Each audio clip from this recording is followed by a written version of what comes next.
আমাদেরকে সামনে দরজাতে ঢুকায় উনি পিছনে দরজাতে বের হয়ে গেছে। খুনি এখনো বাইরে ঘুরতেছে, বুক ফুলাইয়া, খুনির কোনো শাস্তি হইতেছে না। ওই সুন্দর রাষ্ট্র করতে গিয়ে আমার ভাই ইমাম হাসান তাইম হত্যার শিকার হয়েছিল, তাকে খুন করা হয়েছিল।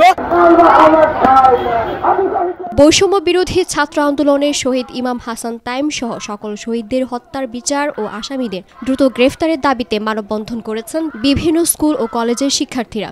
আমরা আজকে এখানে আসছি তাইম হত্যার বিচারের জন্য।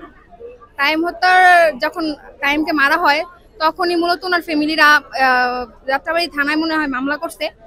মামলা করার পরে 2 মাস যাবত ওনাদেরকে অনেক জায়গায় ঘুরাইছে, ঘুরানোর পরে কোনো বিচার পায় নাই। তারপর লাস্ট কয়েকদিন আগে আমরা গুলিস্তানে আসছি, ওইখানে আসার পরে বিচার চাইছে। বিচার চাওয়ার পর আমাদের বৃষ্টির দিন ছিল, আমরা সকাল থেকে শুরু করে প্রায় রাত পর্যন্ত ওইখানে ছিলাম। উনি বলছে যে আইজি নাকি জানি বলে, উনি বলছে আসবে, আসার পরে আমাদের সাথে বসবে। এটা বলতে বলতে উনি সারাদিন আমাদেরকে ঘুরাইছে। তারপরে মানে বলা যায় যে আমাদেরকে সামনে দরজাতে ঢুকায় উনি পিছনে দরজাতে বের হয়ে গেছে। ওই আন্দোলনে আমাদের এমডব্লিউ কলেজের আমাদের এক বড় ভাই শহীদ হয়েছে। তো এইটার কারণে আমরা বিগত আরো 3-4 বার আমরা অনেক জায়গায় গেছি, আমরা আন্দোলনও করছি, কিন্তু আমার এই বড় ভাইয়ের মানে কোনো বিচার পাওয়া যায় নাই।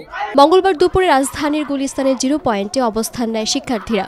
আমাদের কলেজের একটা ভাই কাইম, যার মৃত্যু হয়েছে 20 জুলাই। তো আমি তাদের সুস্থ বিচার চাই, কখনোই তাদের সুস্থ বিচার হয়নি। আমরা সিদ্ধিগঞ্জ থানায় গেছি, আমাদের থেকে সময় নিছে, ওইখানে সময় নিয়েও আমাদের কোনো বিচার করা হয়নি। তারপরে আমরা এখানে পুলিশ কোয়ার্টারে আসছি, ওইখানেও আমাদের থেকে কোনো বিচার দেওয়া হয়নি, আমাদের কোনো বিচার করা হয়নি। আমাদের কথা কেউ শুনতেছে না, আমাদের কথা কেউ শুনে না, আমাদের কোনো সুস্থ বিচার দিতেছে না। আমাদের ভাই টাইম যে মৃত্যুবরণ করছে, আমরা তার সুস্থ বিচার চাই, আমাদেরকে কোনো বিচার করা হইতেছে না। খুনি এখনো বাইরে ঘুরতেছে, বুক ফুলাইয়া, খুনির কোনো শাস্তি হইতেছে না।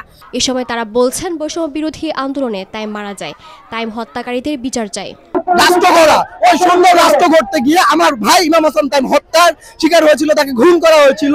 ওই খুনের বিচার চেয়ে কেন বাংলাদেশে আজও বিভিন্ন প্রান্তে গিয়ে বিভিন্ন কর্মকর্তা ধার প্রান্তে গিয়ে কেন বিচার চাইতে হবে? আজ একজন পুলিশ কর্মকর্তার সন্তানের যদি বিচার চেয়ে যদি আমরা এতজনের দ্বারস্থ হতে হয়, আমরা যারা সাধারণ ছাত্র আছি, যারা নিহত হয়েছে, ওদের পরিবার আজ কোথায় যাবে? আমরা কি এর জন্য দেশটা স্বাধীন করেছিলাম? তারা আরো বলছেন, আমরা জুলাই বিপ্লব করেছিলাম, উদ্দেশ্য ছিল স্বৈরাচার মুক্ত সুন্দর রাষ্ট্র করার, আর এই সময় তাইমকে খুন করা হয়েছিল। আমরা যে জুলাই বিপ্লব করেছিলাম তার মূল লক্ষ্য উদ্দেশ্য ছিল একটা স্বৈরাচার মুক্ত মানে সুন্দর সেই রাষ্ট্র করা। ওই সুন্দর রাষ্ট্র করতে গিয়ে আমার ভাই ইমাম হাসান তাইম হত্যার শিকার হয়েছিল, তাকে খুন করা হয়েছিল। নিষ্পাপ একজন শিক্ষার্থীকে হত্যা করা হয়েছে।